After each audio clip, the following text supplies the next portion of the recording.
Bom dia, mais uma vez sejam todos bem-vindos ao nosso canal de meditação.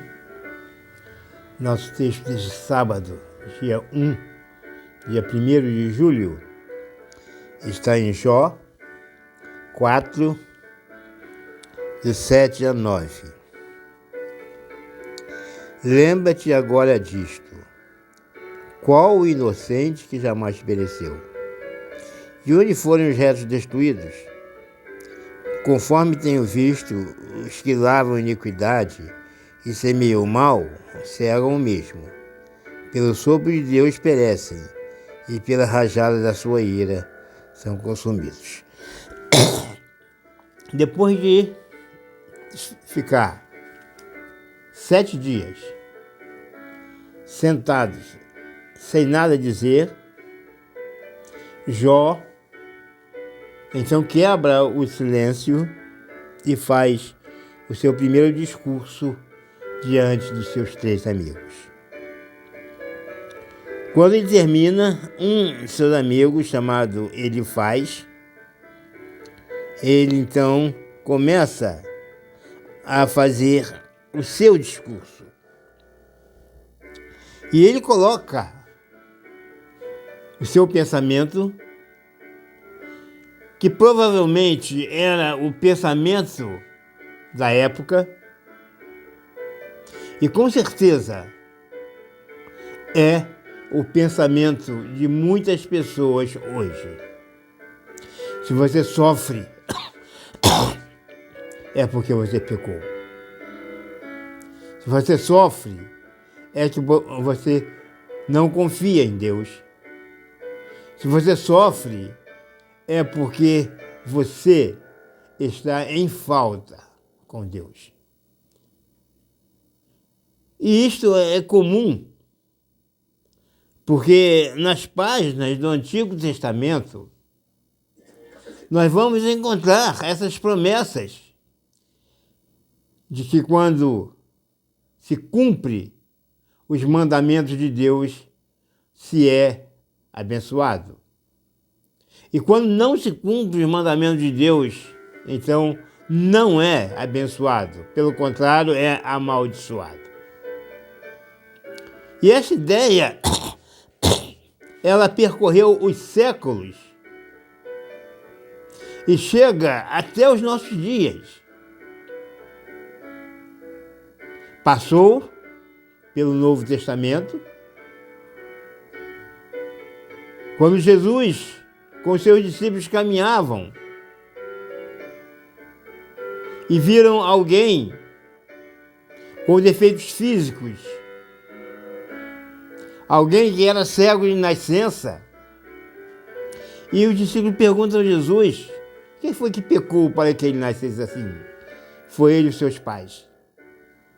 Então essa ideia, ela vem do Antigo Testamento, atravessa o Novo Testamento e chega nos nossos dias.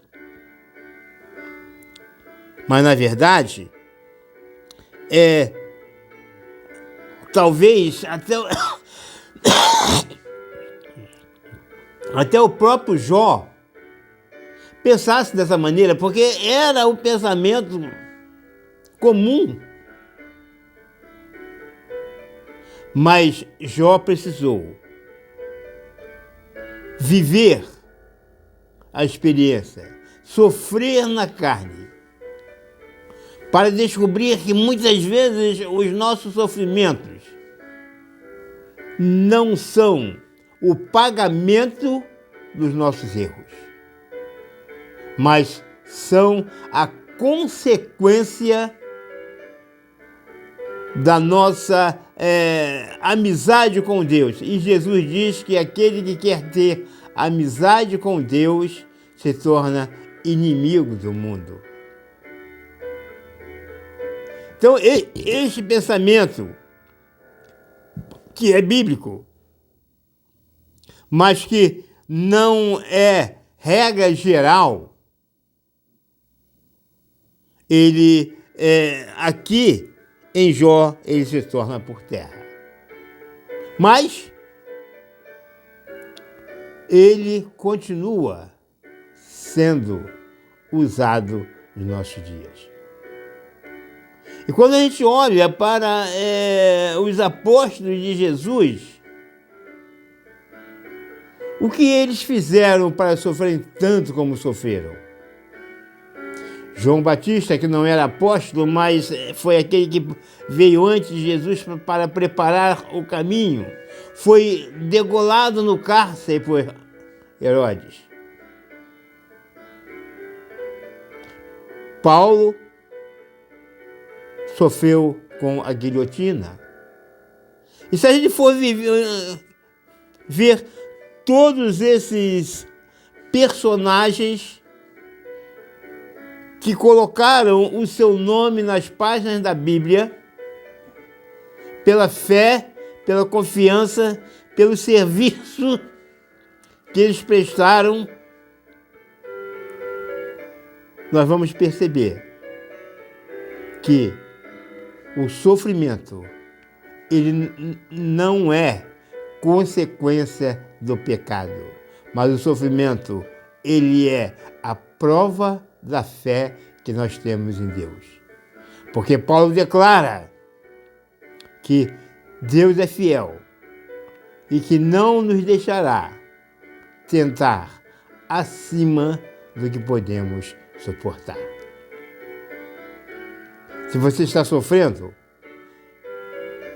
é difícil dizer isso, mas a Bíblia afirma isso. Pedro fala isso.